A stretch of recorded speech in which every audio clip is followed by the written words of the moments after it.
Okay, hi, everybody. Ladies and gentlemen, good afternoon.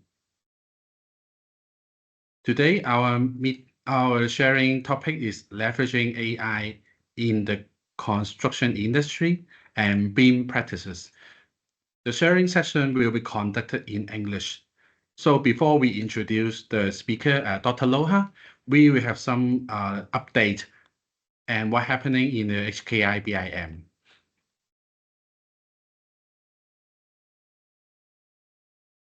Firstly, we now have 1,400 members up to date. So we established in 2009, and we are having the 15th anniversary this year. We have a CPD and events. We have a tons of webinars already offered and the app tasting day. And you can see the automation arena, and we'll have it more to come this year, and the BIM songs. The recent updates. We launched the App Store, sharing the BIM automation tools, and encourage the automation and the BIM fusion. We have the second visit to China factory last year to visit the MIMEP factory in Dongguan. And we have the 11th International BIM Conference organized by China Graphic Society and co-organized by HKIBIM, GBRUA, and HKIBIM. So we also have the HKIBIM China division already launched. And corporate members. So we now have 12 corporate members now. So if your organization interested to join, feel free to contact us to be a part of it. We have a lot of benefits. And the upcoming event. So we are very busy to start the next BIM automation arena 2025. So it is already started, and we receive tons of the applicants, and their job are awesome. So the presentation of the finalists will be in the early March 2025, and the award ceremony will be held on 28th on March 2025. So stay tuned. And last and not least, we have a AGM annual general meeting on 8th of April 2025. So it will be a 7th AGM and the election for the new board members for the 2025 to 2027 terms. It will be held in the COP1 the Victoria, which is in the Tsim Sha Tsui. So save the date and join us for the AGM and election for the new board members. And don't forget, we have publicity channels. We have a website, social media, Facebook, IG, WeChat, Instagram. So try to stay tuned with the event in the social media. That is the update from the board. So now, today our topic is utilizing digital twins, leveraging today the topic will be leveraging AI in construction industry and BIM practices. Dr. Loha will be introduce these topics.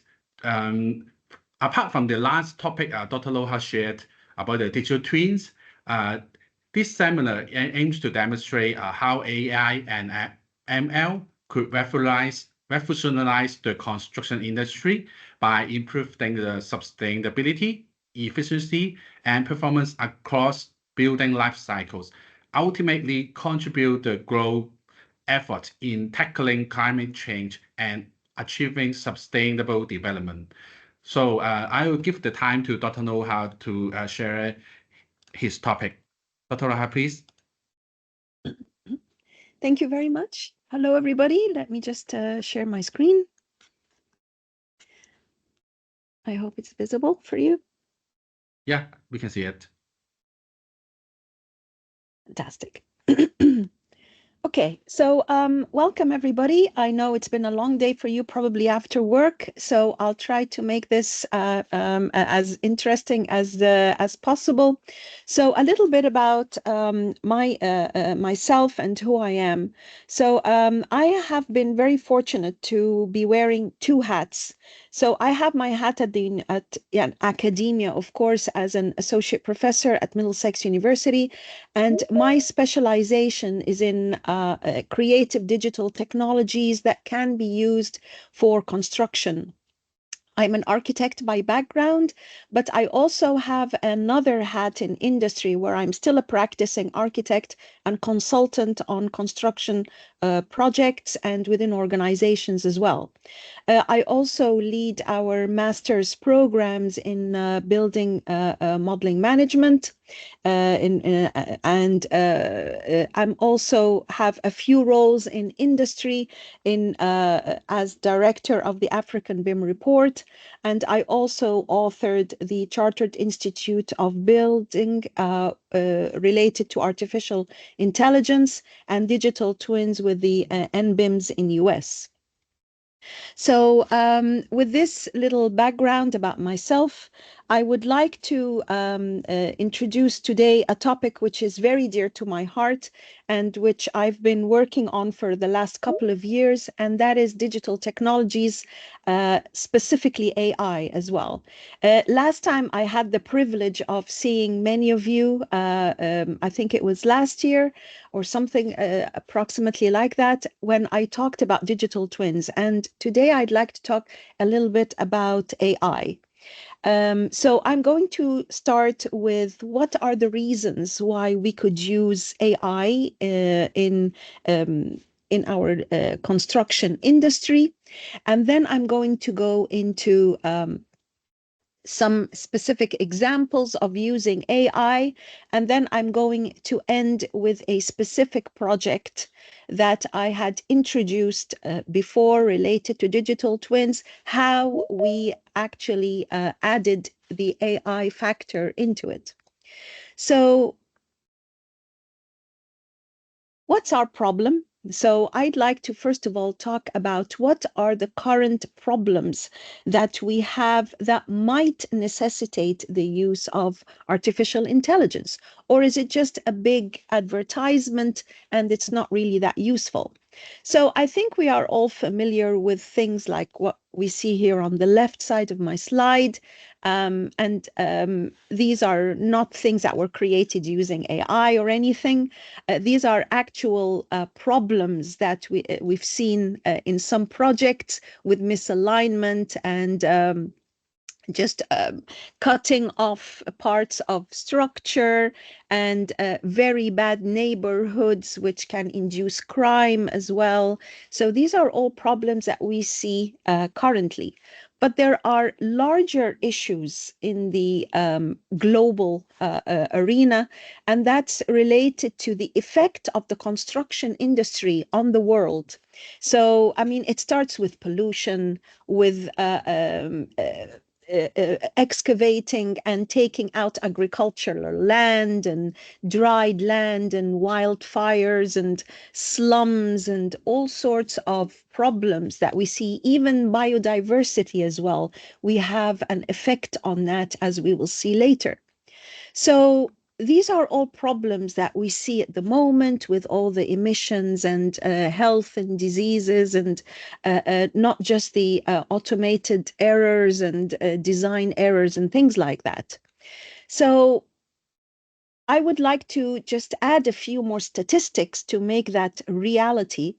So at the moment, it is estimated that the construction industry uses up to 50% of the world's raw materials, whilst at the same time consuming about 40% of the world's energy, producing 30% of the world's energy and 30% of the world's carbon emissions, which is a very, very scary place to be in if this is what the built environment is doing on its own. If we want even more details, this is how it's broken up into residential and non-residential buildings. But it's quite scary when you see that the construction industry contributes to almost a third of what all other industries of the world are producing. To go even further with statistics, so this is a research study that I've been doing with our partners and consortiums in the European Union. And if we can imagine that the standards are this blue line at the top, this is what the standards say that our buildings should be in terms of energy and carbon and indoor air quality, air quality and waste and so on. The red line shows where our buildings currently are. And it is a very, very frightening picture. Some of the things, if we talk about compliance to EU regulations and carbon emissions, they are almost 4% and 1%, let alone the problems with indoor thermal transmittance and air tightness and sound and water quality is probably one of the best that we have right now in EU, but not in other places in the world. And air quality as well, and wastes. So again, very doom and gloom. Furthermore, how does that connect to the United Nations Sustainable Development Goals? I mean, sustainability is not just about green and environment. It is about survival. To sustain something is to survive, is the aspect of longevity and being able to continue on prospering, developing, existing in future. And that's what the 17 UN SDGs are about. We can divide them up into categories, like there's the technical or environmental aspects. And this is what we currently focus on in the industry, in our construction industry. Just one second, just adjusting my screen. So, I mean, in the industry, we focus on the internal comfort and temperature, humidity, water, better energy consumption, innovation in industry, responsible consumption, sustainability, and so on. But what about the others? Do we have any relationship to the others? Does the construction industry, or can it contribute to no poverty, zero hunger, equality? Can it contribute to the biodiversity aspects of life on land and below water? Does it contribute to the economic or governance side of things? Again, we will see that later. But going on with the same doom and gloom problem side of things, what about the environmental impact factors like radiation, particulate matter, toxicity? I mean, what does that have to do with construction? Well, unfortunately, it does. Construction practices contribute, for example, to particulate matter. When you go on site and you have all of this dusty particles coming out, burning of materials and so on, this is very toxic. I'll tell you something surprising that I didn't even know. Even the smoke detectors that we have in our internal spaces, offices and houses and so on, if they get damaged, they can produce ionizing radiation, which is a very very damaging thing, and which could cause as well toxicity for humans. Something like eutrophication.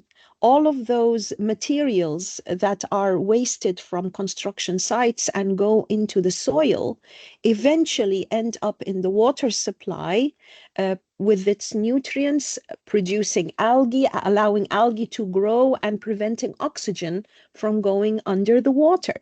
All of this is things produced by construction. So we definitely have a problem here where we have a lot to do with the environmental impact factors and how they affect the UN Sustainable Development Goals. The last slide in my problems is going to be this one related to resilience. And there are certain boundaries which are considered as important globally. In 2015, we had problems with 4 out of 7. In 2023 now, we have problems with 6 out of 9. So it is getting worse, actually. So what do we do? Is there a solution? Can AI, which is what we want to talk about today, have an effect on this and improve this? Well, hopefully this is the case.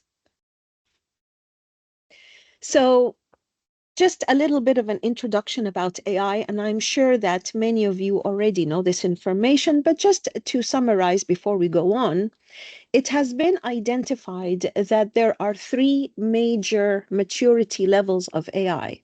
So there is the narrow intelligence, followed by general intelligence and super intelligence. Narrow intelligence is about using AI for very specific tasks, like when you search for something online and it gives you a bit of information here or there, when you use the things like Alexa and these agents that help people. But going on to general artificial intelligence, this is more about having a discussion and conversation with AI, like, for example, ChatGPT, Copilot, Gemini, and these agents. We have not necessarily reached super intelligence yet, and this is related to the sci-fi side of things that we see, where AI can now be cognitive and self-aware and things like that. But who knows, maybe we are getting there. But more importantly, we now have several strands of AI which are being developed across the world or utilized across the world. So we have natural language processing, which is simply a way to analyze speech, cognitive aspects of interaction between people. And then there is fuzzy logic. There is expert systems, and expert systems we know are used for diagnostics, like diagnostics in medicine or in automation and things like that. There is, of course, robotics, which we are aware of, neural networks, and machine learning. And machine learning is the one that I would like to focus on today. And it contains 4 different types of algorithms: supervised, unsupervised, reinforcement, and deep learning. This is where you train the AI or the machine, and you allow it to deduce and come up with decisions based on previous training. So I'm going to be delving more into that area. So what can AI help us with? So AI, whether alone or embedded in something like digital twins in the construction industry, in the built environment, has been very effective in many things. So we have seen, for example, how it can be used for generative design, where it produces options for design and visualization. It can also be used to analyze and predict operations on site, maybe predict how safety is happening, predict the requirements for procuring materials and financial issues and things like that. It can also be used for smart buildings. So we can use AI to deduce whether the people in the room require better temperature, better lighting, and so on. It is used for off-site manufacturing, for robotics as well. It is used to procure or decide on better materials, optimization in that area, for identification of structural faults on site, for designing better waste management and circularity. So these are areas that AI is currently being used for, and I have a few pretty pictures at the moment to give you even a better idea. So this picture on the left here is about a heritage project where they used AI to categorize the different types of stones in the facade based on their deterioration level, based on their type, so that they would be able to replace them if some are in a worse shape than others, for example. At the top here, you have a usage of AI where there are sensors picking up the forces that are happening in the slabs, and then using AI optimization, solutions are produced in order to counteract or mitigate for these structural failures. AI has also been used in other things like identifying when there are problems and risks on site. So just by the way this person is standing or what he's wearing, the AI can give red flags or signs of danger of problems or health and safety problems on site. It can also be used to estimate excavation for surveying. It could be used in smart buildings to identify the needs and requirements of people inside the space itself. And it can also be used for giving you many designs and for you to choose the most optimal from. So these are all current usages of AI in industry. And as well as that, there are so many off-the-shelf tools that we now know exist. It's not just about ChatGPT anymore, but there are so many tools out there. And we have been able in the CIOB, the Chartered Institute of Building AI Playbook, which I'm one of the authors of, identify how we can use these different tools, those existing tools, for different parts of the life cycle. But within it, we have also identified how we can use different machine learning algorithms for construction, as I will mention later as well. Now, let me go on to the more generic uses of AI globally. I have been talking so far about the uses of AI on projects, but what about globally? Can AI help? Well, if we look at the global warming, for example, as we can see from this chart here, that the Earth has increased almost 2 degrees in the last 2 centuries. Extremely problematic, as we all know. But can AI help in that? It absolutely can, because using AI, we can identify which areas or locations globally are more energy efficient than others, which areas have certain habits or behavioral aspects in usage of energy, in carbon emissions, how transportation and routing across the different locations globally are affecting energy consumption. And this is a way to identify where the problematic areas are globally to focus on. And that goes hand in hand with the greenhouse gas emissions as well, or carbon emissions. Again, identifying which locations around the world are more problematic in carbon emissions, identify where carbon capture technologies can be placed, and so on and so forth.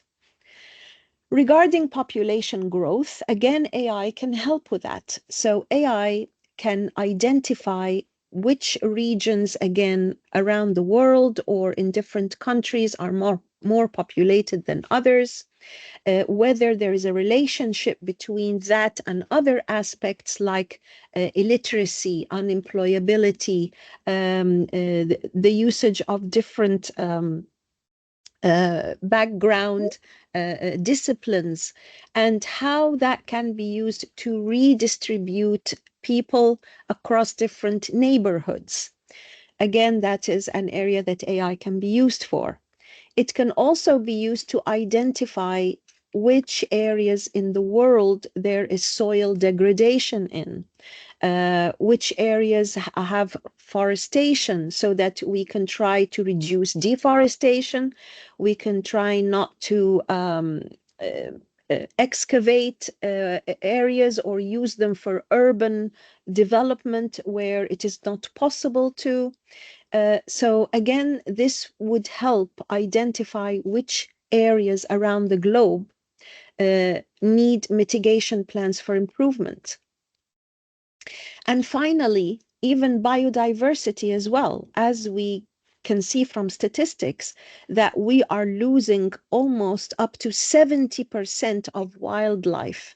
And AI can be used to identify the relationship between where there is loss and where urban development is happening. Maybe this is affecting the wildlife, like cutting down forests, emitting waste into the soil, which is affecting the wildlife and life below sea in those areas.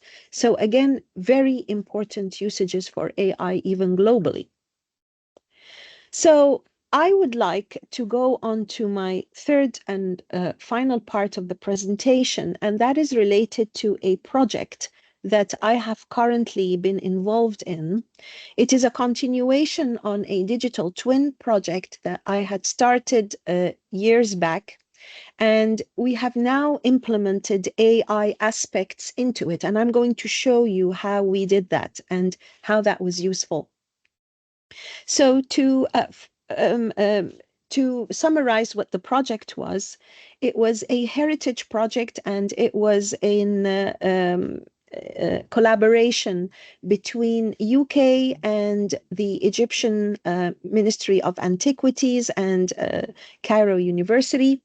And we were tasked with taking case studies of heritage buildings to try to improve their renovation in order to improve the tourism in Egypt. And of course, as you might know, that Egypt holds a large percentage of the heritage artifacts around the world, dating back from the ancient Egyptian era to the Roman, Greek, Arabic, Islamic, and then Coptic architecture. So this building here had many, many problems. It had fires and demolitions. It had bats and snake infestations inside it. It had deterioration of many systems, drainage systems inside it. So it was needed in order to renovate it in a way that make it reusable again. And what we did was that we started by implementing a digital twin within it. You will often find that in the built environment in particular, if you want to implement AI in buildings, it is usually useful to implement that through a digital twin. So you would create a digital twin of the building first and then enable it using AI. And I'm going to show you how. So the digital twin, as we probably all know, is contains a physical asset, so the physical building, and then you have the 3D digital asset. It does not have to be 3D. It could be a mix of 2D, 3D, or even non-graphical information. But the idea about the digital twin is that it needs to have a two-way transfer of information. It is not just enough to have a digital representation of the physical asset. You need to have data being input constantly and updated from the physical into the digital, and that could be through IoT, sensors on site. It could be using manual data. It could be using databases about the asset, but there has to be update of the information constantly. And then this is where AI comes in. What do we do with this data that is coming in continuously from the asset? This is where we use AI in order to analyze that data, predict future data that we might collect, find patterns, and come up with best optimization decisions to then return back into the physical asset and improve it. Of course, this actualization going back can be done either using automated systems like BMS or building management systems, or it could be done manually. There are many ways to do it, but the whole idea is how do we use the AI here in order to do the analysis? So this could be done in different life cycle stages. So you could use the AI to analyze the data at design stage, at a construction stage, operation stage, maintenance stage, or even demolition and decommission. You can also decide to use the AI for different systems in the building. It's up to you, really. You could use it for visualization. You could use it to prediction. So again, there are many uses for the AI inside the digital twin. So what we did in the project is that we started by implementing 14 different types of sensors on site. And this was to collect information from the building related to its energy consumption, light, heat, air quality inside the different spaces, the carbon dioxide in the spaces, water quality. As we will see, that was very important later on because we were trying to align with the UN Sustainable Development Goals using all of that actually. But we also monitored human activity inside the space. We monitored the humidity, the occupancy of the spaces, the effect on sound, smoke, and so on as a result of human activity inside there. And for those of you who are interested in the technical side of things, of course, this was attached to an IoT gateway, which was then transferred into cloud services using MS Azure. And on the top end of that, we created several visualization APIs, which allow us this interaction with the user and allowed us as well to produce dashboards of results of the AI analysis. So we were also vigilant on trying to align with the UN Sustainable Development Goals. And again, this is to come. So these are just some images of where we put the IoT sensors inside the buildings and some of the dashboards of results that came out. We also did a lot of simulations within the building. And through these simulations, we were trying to align with these 6 sustainable development goals.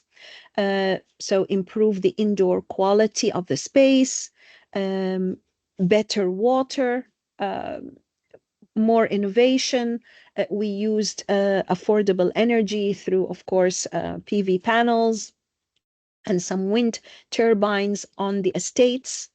We were contributing to reduction of consumption of energy and carbon, but also we were contributing to climate action by doing that. And these technologies, apology,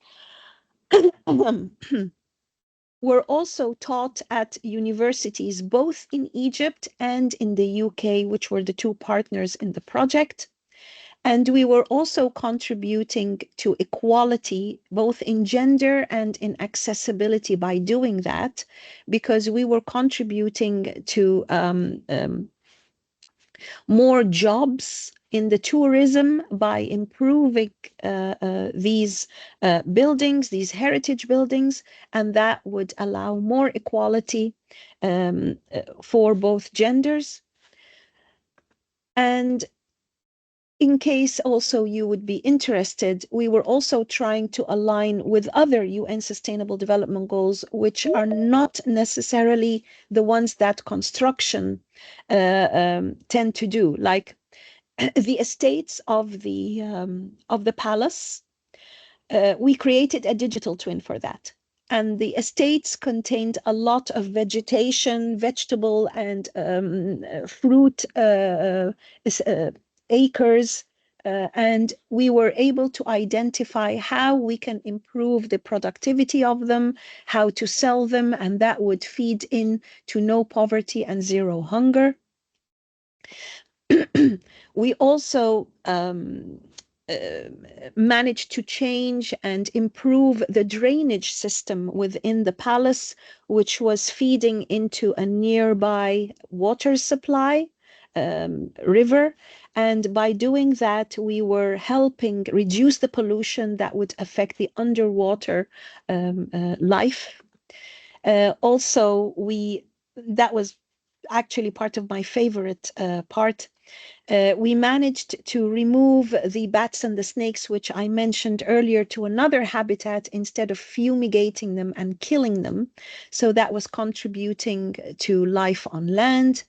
And finally, as well, we made a lot of relationships with other organizations in other countries, which were contributing to these two UN SDGs. Well, what about the AI side of things? What were the technical aspects of that? I'll give you an example. So one of the things that we were asking ourselves when we were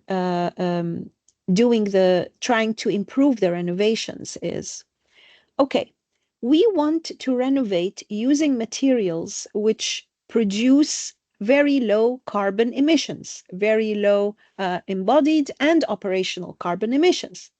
So the first thing that you would think of doing is creating a graph like that, which tells you which materials have what carbon emissions. So as you can see, the ones at the back here are the ones which have least carbon emissions. Great. But then there was another question that came into mind. Which of these materials are not just low in carbon emissions, but also are circular?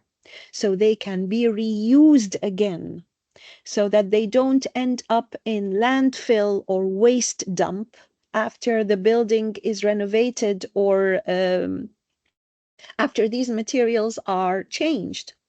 So this is where AI came in, and that's just one of the things that we used AI for. How does AI do this optimization comparison to see which materials are both low carbon emissions and circular at the same time? This is what we used machine learning in. So let me introduce what we did with machine learning on that project, so that maybe that could be something that could be useful for others as well. So machine learning, as I said, is about training your AI. You feed it with information, it learns from it so that it is able to give you decisions later on, or predictions, or analyze patterns. And the three main types that we concentrated on in the project were supervised learning, unsupervised learning, and reinforcement learning. And if you take nothing else from today's presentation, I would hope that this is the slide that you maybe take something from. So supervised learning is about feeding the machine with known inputs and known outputs. So the machine then recognizes that if it gets this input, then that means that output. And that can be very useful for two types of applications. First of all, classification. So grouping things based on the inputs. So we now know that If we see this problem on site, then it means that it needs to be solved in this particular way, or it's part of this group of problems. So classification. So what things did we do with classification? First of all, we used it to classify our buildings and our materials. The AI was able, the AI was able, just by knowing what the material is, what its age is, to know whether it has low, medium, or high environmental impact in terms of carbon emissions, for example. So we could take all of the materials in the building and then classify whether the whole building is low, medium, or high environmentally, has an environmental impact. That was possible using AI. We could also use AI for diagnostics and forecasting of carbon emission patterns in the building. So that would be like, if the input is always coming like this, then there is a projection that in future it would be this way. And that was very, very useful to identify the energy consumption in the buildings. Another thing as well, image classification. So just by taking pictures of the current status inside the building, inside the heritage building, it could identify that this means it's a problem in X, which needs to be resolved in that way. This is a problem in Y, this is a problem in Z. Even how the people were working inside the space, they might not have had helmets on, they were standing in a way that could be detrimental to their health or could be problematic for the destroying parts of the heritage asset, for example. So again, image classification was very important. Another thing was in the security and the validity of the data in the digital twin itself. So we were able to identify if there were hacks, for example, into the system, identity crises or identity problems. This was very important for the Ministry of Antiquities because, of course, this is national heritage, and there's a lot of security related to gaining information about these things. What about regression? So regression is about prediction from the input data that you put in. And usage of that was very, very good as well. The first one here was not necessarily used for the heritage building, but it was identified as could be useful for other new builds. So there could be an identification of the relationship between the energy consumption and the price of selling or leasing out buildings. I believe there's a question from Justin. I think we can have the discussion in Q&A session, Dr. Lohar. Okay, yeah, for the absolutely. guys who have a question, please leave in the Q&A sections. We can discuss after the presentation. Thank you. Yes, very happy to do so. Very happy to do so.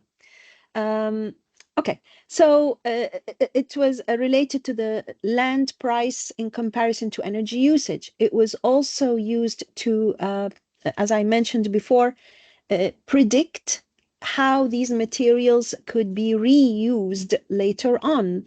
We used it to optimize the processes in the building. We used it also to estimate life expectancy of the building and of the materials and of the systems inside it based on the deterioration factor of these elements. And of course, that includes risk. So this is how we used supervised learning. I will show you in my next slide the type of algorithms that we used, but let me just continue with the applications themselves. So let's go on to unsupervised learning. Unsupervised learning is about feeding the machine with a lot of unstructured data. So you feed it with a lot of inputs, but with unknown outputs. You don't know what to make of this data, but you're hoping that the AI will. So what the AI does is that it tries to find patterns within the data and clusters them into groups, but also tries to reduce any anomalies or remove any waste data or things which are not useful. So how did we use that within our data analysis? First of all, in clustering, we were able to have the system recommend for us suitable software and tools that we could use for optimization. We could also have the system recommend for us procuring different materials that were useful, procuring the supply chain that would be useful for us as well. We also used it to for urban planning or profiling as well, profiling the different buildings. And strangely enough, we used it also for talent acquisition. So we were trying to hire new talents on the project for specifically for AI, as I will show you later. And we used the feeding in of people's different skill sets into the AI to try to tell us who would be useful for what usages. As for reduction of anomalies and non-useful data, that was very, very important. We were having a lot of data that was coming in from the sensors. So we used the AI to identify which data was useful, which data was not needed, and so on. We also used it to identify the highest 20% of problems within the building. If you are aware of the Pareto rule or the 20/80 rule, we were using it for that. We were using it to identify the highest 20% of problems that needed our prioritization of resolving. We used it to identify problems in the documents related to the building that exist at the ministry side, and other relationships in the data as well. The last one, which is the reinforcement learning, reinforcement is very is a very nifty kind of algorithm usage, if you will allow me to say that. It uses the carrot and the stick kind of method. So it is a reward and it uses a reward technique where when the AI gives you solutions, you tell it whether it's good or bad, and then it improves. If it's good, it will continue in that same line of solutions. If it's not, it will change and try to get you something better. So how did we use that? That was used in a few things. So we created VR, virtual reality applications.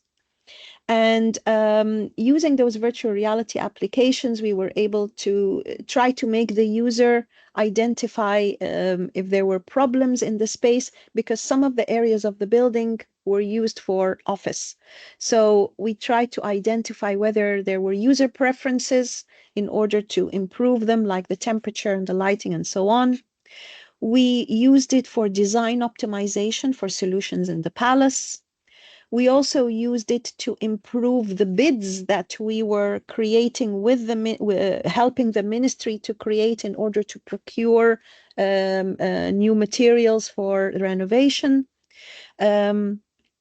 Also for optimizing the operations themselves and the maintenance. We could use it for robots, but that was not something that we did, but it could be used for that and for personalizing spaces. So these are just some of the things that machine learning can be used for. And as promised, these are the machine learning specific algorithms that were used in order to try to create those applications. I'm not going to go into their detail. This is something for people who are more interested in the details of it. But that was a very, very useful project going forward. Now, one of the last things that I would like to end with is the roles of AI. So how did that impact people on the project? So initially, we wanted these roles to be hired, BIM specialists and asset managers, structural engineers, and so on and so forth. But what we realized is by using AI, we were opening the door to many, many different skill sets that we also needed, as you can see here on the side. Who would have known that we would need someone to manage the prompts that we would write inside off-the-shelf market existing tools, AI tools? We would also need coding programmers, data analysts, visual analysts for the charts and the dashboards that were coming out. We would need someone who would do the training of the data. Predictive data analyst to make sure that it's not biased, that it's correct, and so on and so forth. Of course, you can merge more than one of these into one role, but I'm just trying to show the different skill sets that were required. You would need someone who's responsible for the ethics as well, because of the use of AI and how that could infringe on existing data online, and security of the data as well. So I just wanted to allude to the great opportunities that could come up with the usage of AI. Of course, it's not easy, it needs work, but once we were able to go through that exercise in one project, it was then easier to try to replicate that in other projects. And the last thing, if anyone is interested in knowing how we can implement that on an organizational level, I have created a 12-step roadmap for organizations to implement AI within their organization.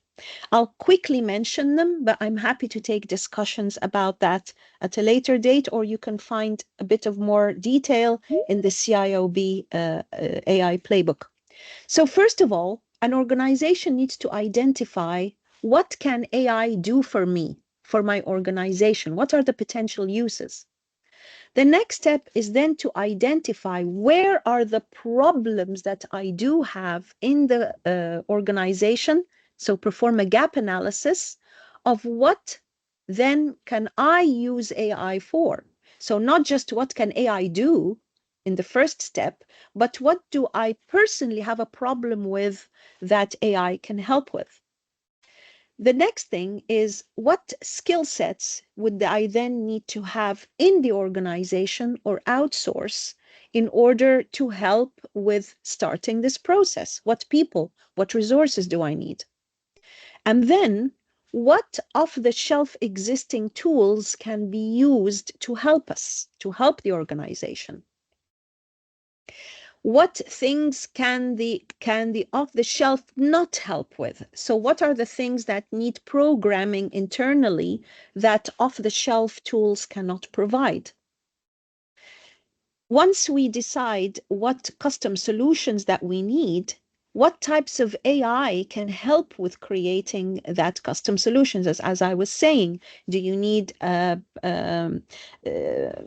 supervised learning, unsupervised learning? What do we need specifically? What AI algorithms specifically? And then what outputs do we need to produce? So what dashboards do we need to create to produce what kind of data analysis? And then what data do I need to input? Do I need to create a digital twin? Do I need to get some sensor telemetry data on site? Do I need to get access to public databases? What do I need? And then how do I then assess the deliverables of the AI? Are there any particular key performance indicators that I will use? What are the risks and legal implications? And who would be liable in the organization for any problems?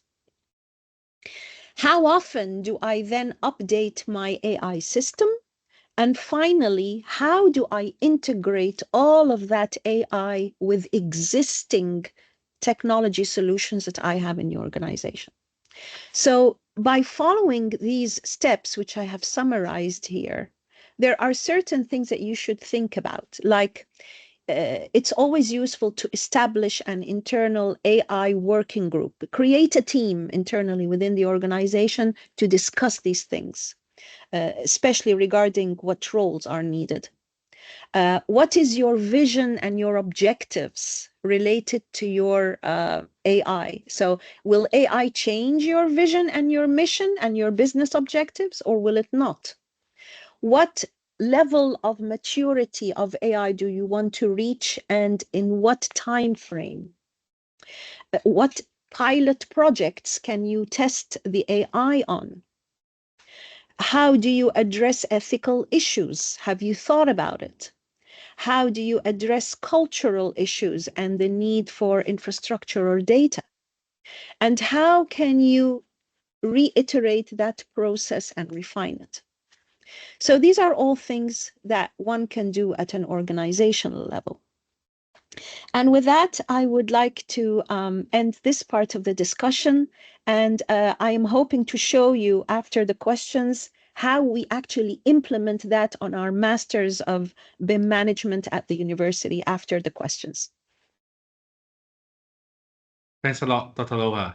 It's an inspiring presentation. Especially, I agree with you about the AI open a new door for those people who know AI. So many people saying that, oh, the AI is taking all of the jobs, but actually it only takes the job for the people who doesn't know how to leverage the AI, from my point of view.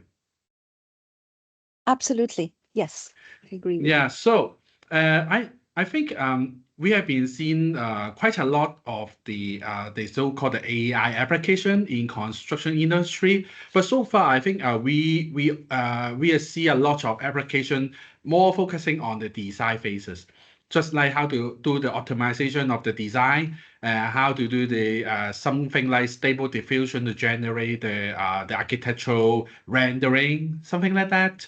So, Dr. 𝗨𝗧, in the UK or in the country you have been served, have you seen any other AI application which is focusing on the construction phase? Just like we have some people have a kind of a dream.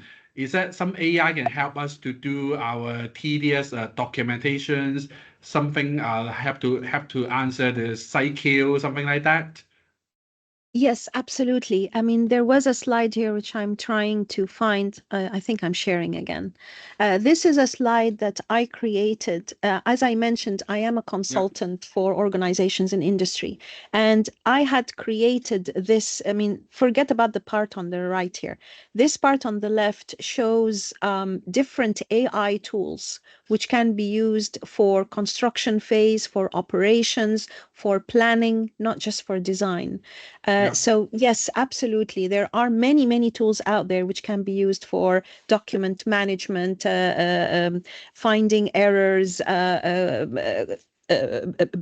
better merging of information together, energy management. There are so many different tools.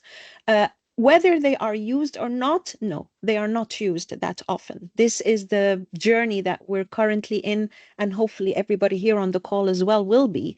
And this is part of what we teach on our master's program as well. How do we use these innovative technologies for BIM management, for digital delivery management as well? I hope I answered your question. Yeah, that's right. So another question I think from the people they're asking is the ChatGPT is a general chatbot AI to answer the general questions. So actually, I think the people nowadays they are trying to develop some of the specialized chatbot, just like the specialized in the hospital to help the doctors, helping the lawyers. So have you been heard any specialized ChatGPT which is focusing on the construction industry, helping to look into the documents and check the compliance? Are they really fit the fire safety, something like that, building BD, something like that?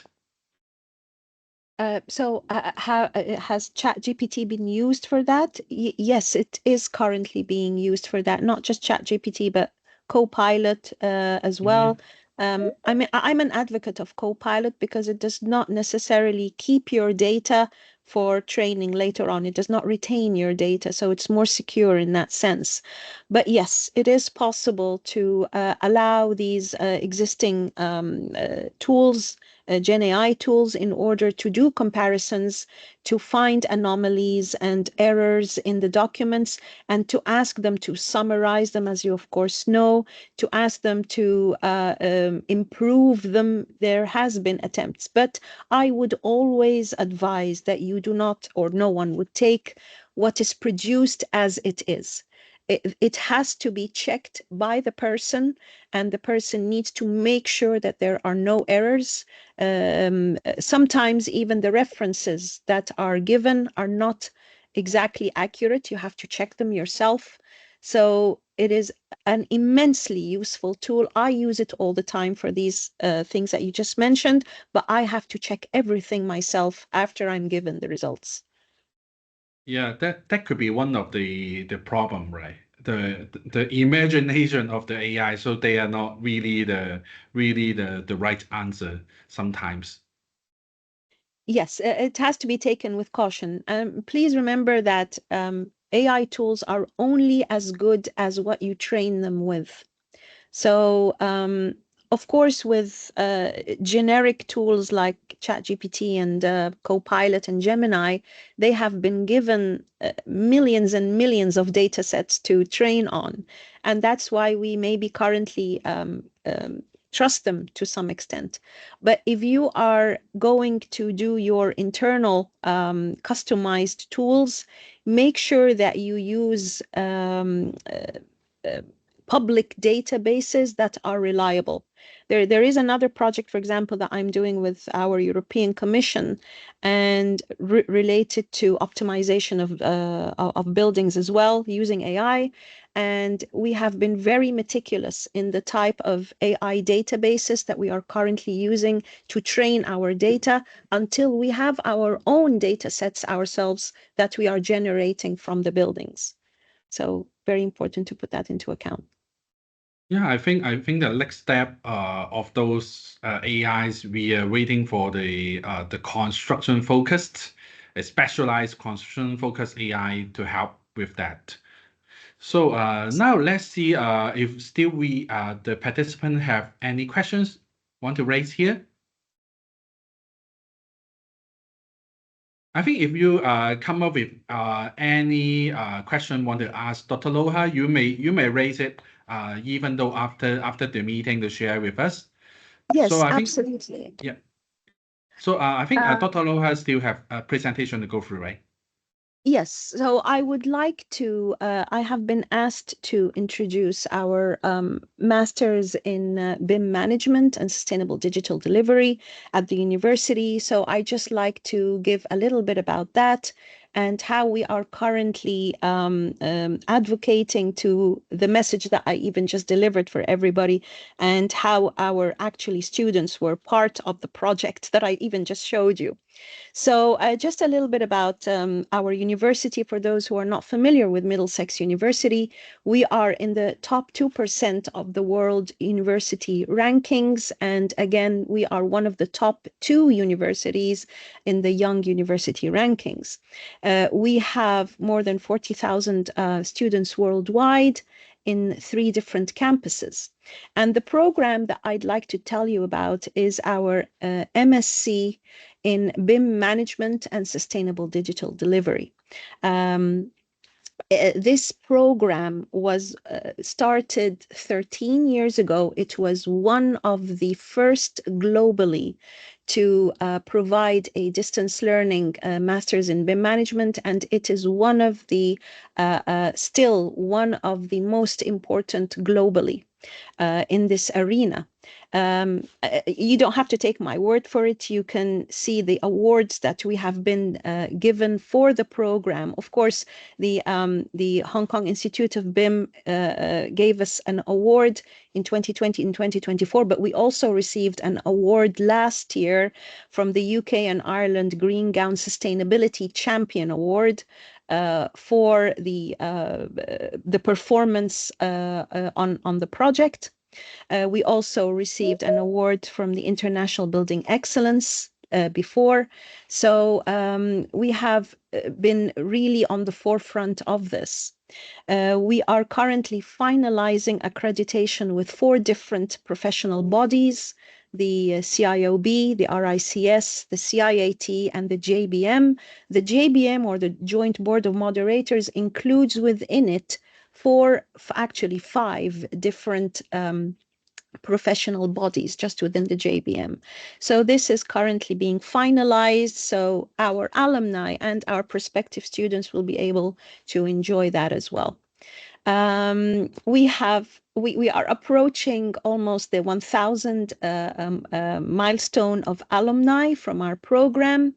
All our alumni are professionals in industry. We do not take anybody who is not a professional in the industry and with some experience. We have had participants all the way from the west to the east, more than 33 countries worldwide. And these are just some of the companies in front of you here, which have been sending us employees every single year on our program. And what you see in front of you are some of the titles, the job titles of some of the people in industry currently in these companies. They are heads and directors in these companies, and even some of them have authored the guidance notes, the guidance documents for the ISO 19650, which are, of course, the BIM-related ISOs. So, I just wanted to add as well that we also accredited another master's in BIM at our university, which is called the Masters of BIM and Construction Technologies. This is a more hands-on program. Our original master's, which is the BIM management, is more related, of course, to managing projects, managing teams, managing organizations. The focus is on the management. This other master's was focused on hands-on delivery. When we created it, we then decided to turn it into short courses or CPD. But for people who join our program, we have decided to put this promotion that we will also provide them with all of the material of this masters, which is now divided up into short modules.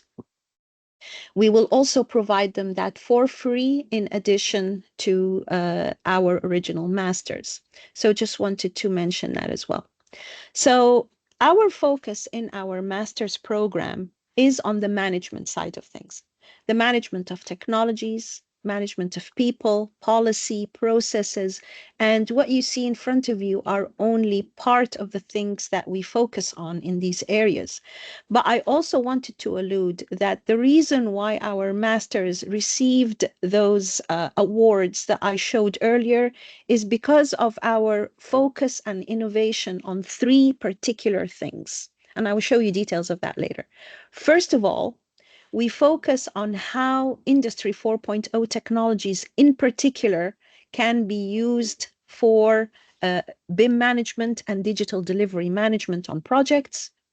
We focus on innovation.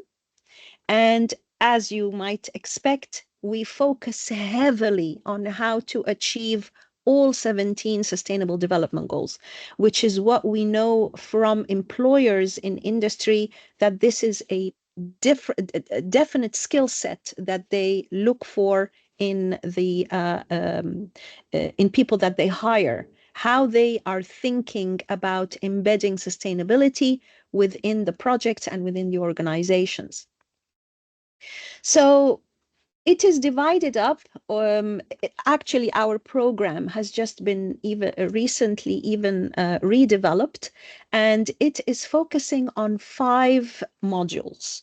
As you can see, they constitute 3 areas. So the technical BIM management area constitutes of 2 modules, global frameworks and sustainable practice.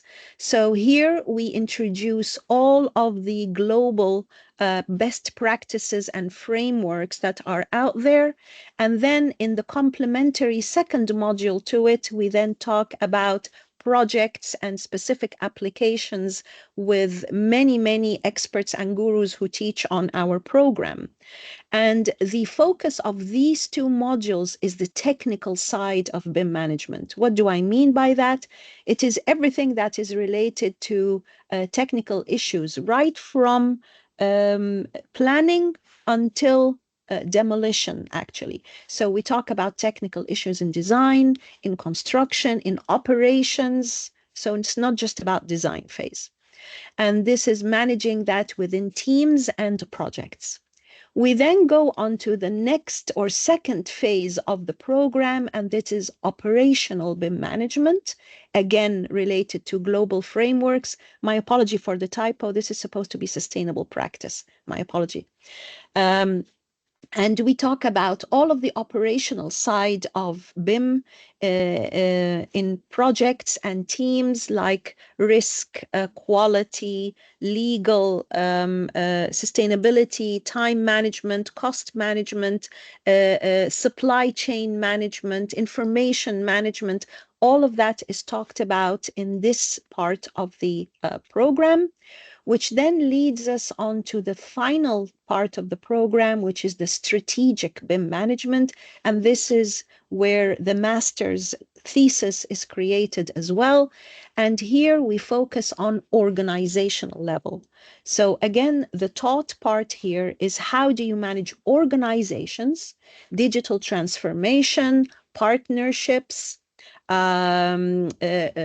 training, creating collaborations, in-house change management. So this part of the program, the third part, is focused on the organizational side of things.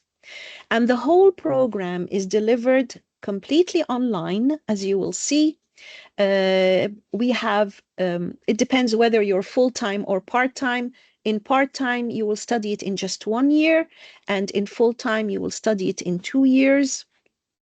Of course, the full-time would be double the requirement in time than the part-time, but it is management. So currently in our program, of course, as I mentioned, all of the people on our program are people in industry, but there are some of them who are part-time and some of them who are full-time. But in part-time, we deliver 2 webinars per week, which are interactive discussions, not just with the university team, but with industry experts that we bring in to deliver as well, debates and one-on-one discussions and things like that. And in full-time, it's 3 webinars per week, interactive as well. And right before we start the strategic module, we have a week of intensive webinars with our students to show them about the thesis and how to create it, qualitative and quantitative data analysis and data collection and things like that. But the whole program is delivered online, and that was one of the things that we received an accolade for, and that is the performance and applicability in that area, even though it's online. You can see in front of you how the 5 different modules are aligned to all the UN Sustainable Development Goals, the technical environmental ones, the social ones, the biodiversity ones, and even the governance and economic ones. We align our teaching with all of that, taking into account, of course, the more important parts of time and cost and quality. That is, of course, also essential.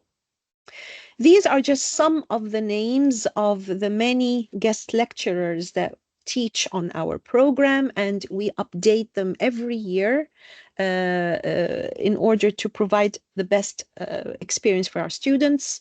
As I mentioned, we have the interactive webinars every week. We have the guest lectures.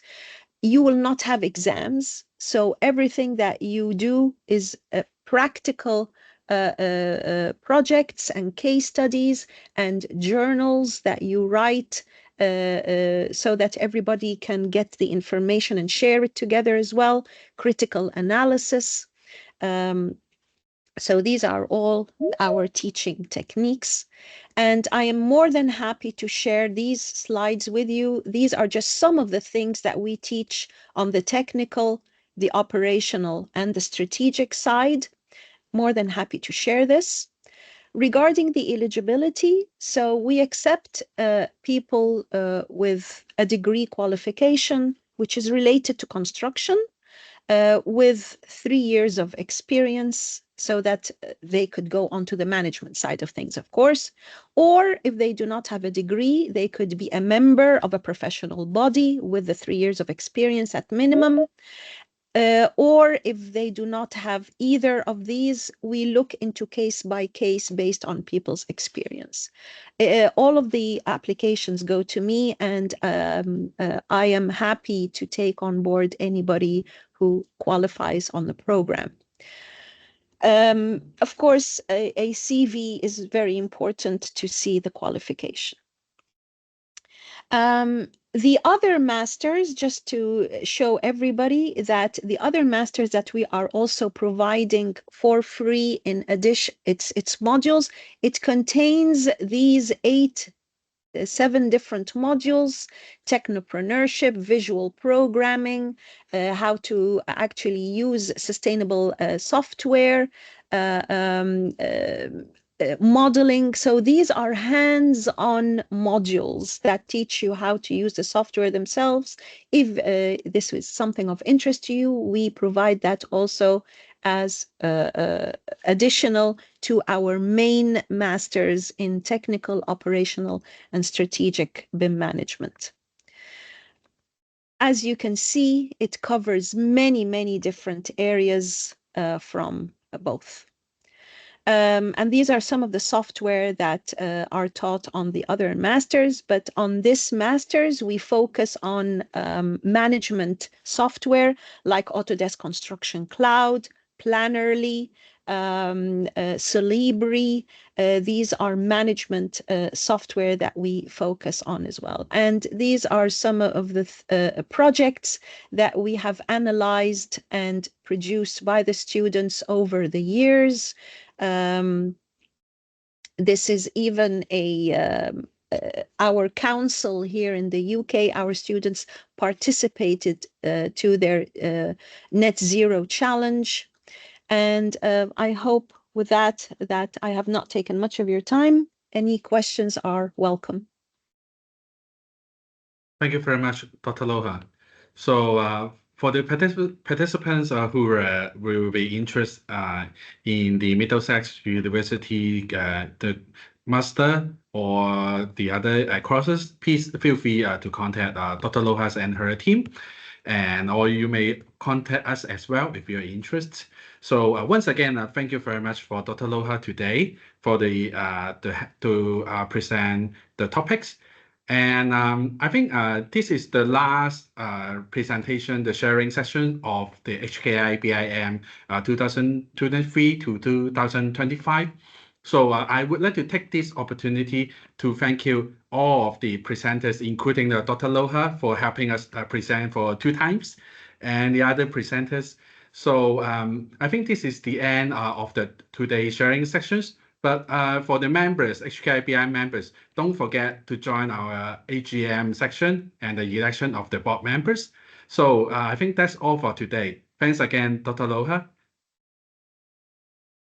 Very, very welcome. And please reach out to me via my email or LinkedIn if you would like any further information, or if you would like to talk about our topic today. Thank you very much.